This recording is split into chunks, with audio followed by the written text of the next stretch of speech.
Il n'y a pas que les Français qui fatiguent.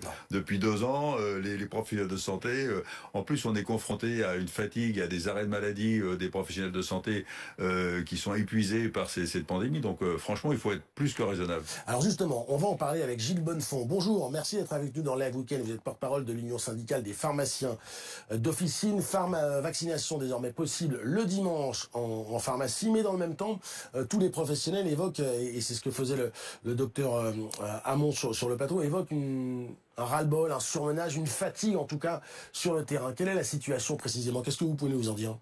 Oui, bonjour à tous. Bon, d'abord, l'annonce de l'ouverture du dimanche, qui est un effort supplémentaire demandé aux pharmaciens, est sortie jeudi, avec au journal officiel jeudi. Donc s'organiser dès ce dimanche était un petit peu compliqué, puisque quand on commande des doses, on les commande le lundi et le mardi d'une semaine, on reçoit des doses que le vendredi de la semaine suivante. Donc anticiper pour avoir des créneaux de rendez-vous supplémentaires en si peu de temps n'était pas facile. Mais tout ce que peuvent faire les pharmaciens en plus, c'est toujours ça de prix, notamment sur la priorisation des plus de 65 ans. Bien sûr, sur rendez-vous, et je rejoins ce que dit Jean-Paul Hamon, on ne peut pas faire des vaccinations sans rendez-vous, c'est extrêmement difficile, on n'a pas assez de doses pour ça.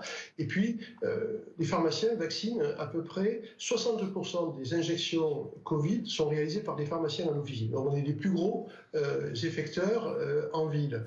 Et je pense qu'il faut qu'on se rapproche avec les infirmiers et les médecins pour que l'effort soit partagé sur des efforts dans cette période où il faut accélérer la vaccination sur les plus de 65 ans, avant les fêtes de Noël, avant les fêtes de fin d'année, pour regagner en immunité et en protection.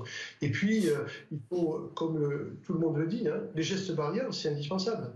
Et puis, un autre conseil avant les fêtes, dépistez-vous.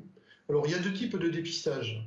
Si vous êtes symptomatique, c'est un test antigénique ou un test PCR à faire immédiatement. Par contre, avant les fêtes, ce que l'on peut conseiller, c'est de faire ce que l'on appelle des autotests. C'est-à-dire, avant la réunion de famille, tout le monde se dépiste soi-même pour vérifier qu'il n'y en ait pas un dans la réunion familiale qui soit positif. C'est parce que parfois, même sans symptômes, on peut être positif pour pouvoir éviter des clusters familiaux. Ces dispositifs sont disponibles aujourd'hui. Ils ne permettent pas d'avoir le pass sanitaire, mais ils permettent d'avoir une meilleure protection au moment des réunions familiales. Geste barrière important qu'on a tendance évidemment parfois à oublier en cette période et depuis plusieurs mois. Quand on parle de vaccination, on a aussi beaucoup parlé du débat autour de ce vaccin Moderna qui inquiétait certains patients, notamment pour la dose de rappel. Est-ce que c'est un débat qu'il y a dans les pharmacies françaises aujourd'hui?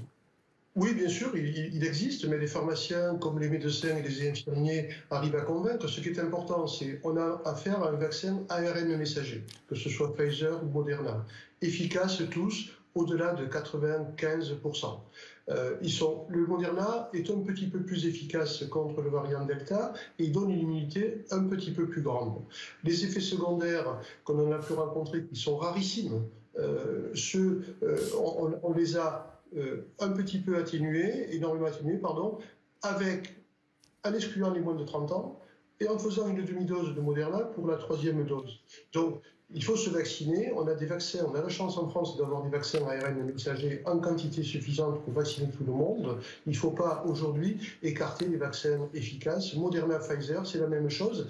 Et même la vaccination qu'on appelle hétérologue, le mélange entre 2 vaccins en fonction du cycle vaccinal, est recommandé par des scientifiques en disant que ça améliore l'immunité. Donc, pas d'hésitation, quel que soit le vaccin, il faut se faire vacciner.